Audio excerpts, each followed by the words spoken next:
You've got kids or grandkids, sooner or later, you are going to be asked about buying a car. Here with the top tips to prepare and handle the conversation is our Fox 29 consumer lawyer and advocate, Shari. I guess everybody can learn from this. Absolutely. Because it's a conversation that most of us are going to have. I mean, I had it with nephews. I have it with them frequently on things that they want, you know? Right. So how do you handle it the first time it comes up? Well, here's the thing, Roxanne. You want to get ahead of this conversation. So you want to manage the expectations, because if you don't, a lot of those expectations are going to be more in line with what your kids' friends are getting when it comes to cars. And once that cat's out of the bag, it's really too late.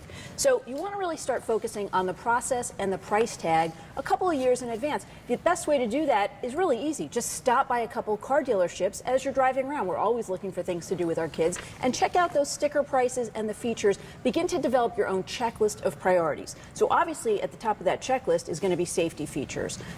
We know that kids are 4 times as likely as we are to have a car accident. You can go to iihs.org to find out some of those safety ratings and features, but you're also going to be looking at things like mileage, repair records, maybe value retention, and develop your own checklist so that when your kid it comes time to actually buy that car, they're looking at that priority checklist and not at the cars that their friends are getting. The second piece of that equation is to start talking about who's going to be paying for the car.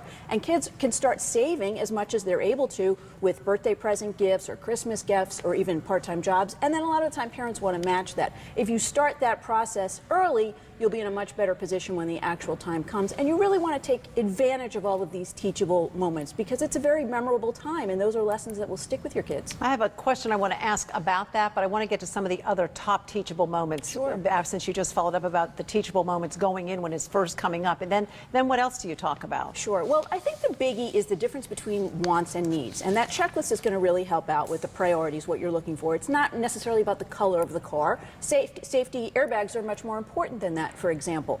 Think of all the people who could have saved their homes if they had really known the difference between wants and needs. The second piece is going to be ongoing costs, because this is really the first time your kid's going to have to budget for those types of things. So we're talking about gas and fuel, insurance, repairs and maintenance. And then the last, Roxanne, is responsibilities, because this is the first time for most kids that they have big responsibilities to other people who are on the road, other people who are in their car, that type of thing. With my children, we actually did a contract that explained what their responsibilities were going to be. So who they could drive in the car with, who's allowed to drive the car, what the curfew is, that kind of thing. And you can find a great contract at cdc.gov. All right, cdc.gov. We are way out of time, so this is a yes or no. You mentioned earlier about how much you're both going to save and put.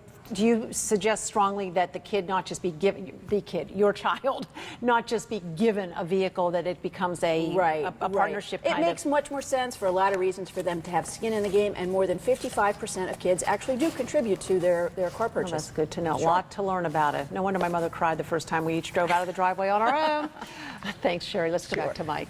All right, thanks, Rox.